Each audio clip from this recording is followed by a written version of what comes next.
गाव आहे तुमचं? आमची टाकळी खंडेश्वरी, तालुका कर्जत, जिल्हा अहमदनगर, अहिल्यानगर. अहिल्यानगर. कर्जतवरून आले?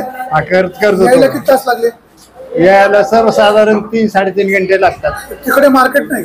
मार्केट आहे नगरला, पण आपलं नारायणगाव मार्केट म्हणजे एक प्रकारचं महाराष्ट्रात गाजलेलं मार्केट. गाजलेलं मार्केट. हा, नंबर 1. स्थानिक शेतकऱ्यांना असं वाटतं की तुम्ही एवढे लांबून येता, मग तुम्ही आल्यामुळे बाजारभावावर परिणाम होतो इकडच्या. तसं वाटणं साहजिक आहे.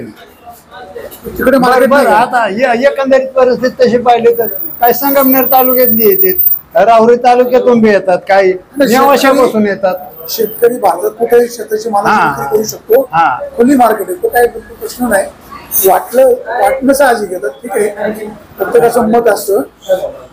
सकाळी किती वाजता निघतो? रात्री निघतो? रात्री आम्ही 10 वाजता निघालो. 10 वाजता निघाले? हा. आणि किती वाजता पोहोचले? ही तर सकाळी 4:30ला पोहोचलो, परंतु मध्ये थांबलो होतो थोडस. काय मार्केटला काही सूचना? मार्केटला काही सूचना? मार्केटला सूचना अशी एक आमच्या शेतकऱ्यातर्फे की शेतकऱ्यासाठी कुठेतरी आल्यानंतर, रात्री आल्यानंतर गैरसोय होते शेतकऱ्याची, त्यांच्यासाठी कुठेतरी असणारी थोडेसे गाळे किंवा विश्रांती घेण्यासाठी थोडीशी जागा असावी. आणि परिणाम आम्हाला तेवढी विनंती सांगा आमची शेतकऱ्याची. नक्की नक्की. आता मला सांगायचं व्यापाऱ्यांबद्दल काय सूचना?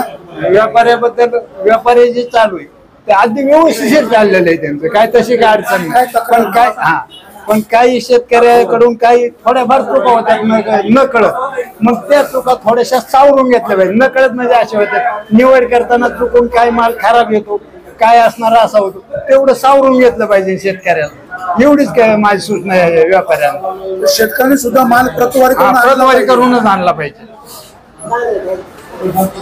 गाडी सावकाश चालवा आणि घरी सावकाश पोहोचा.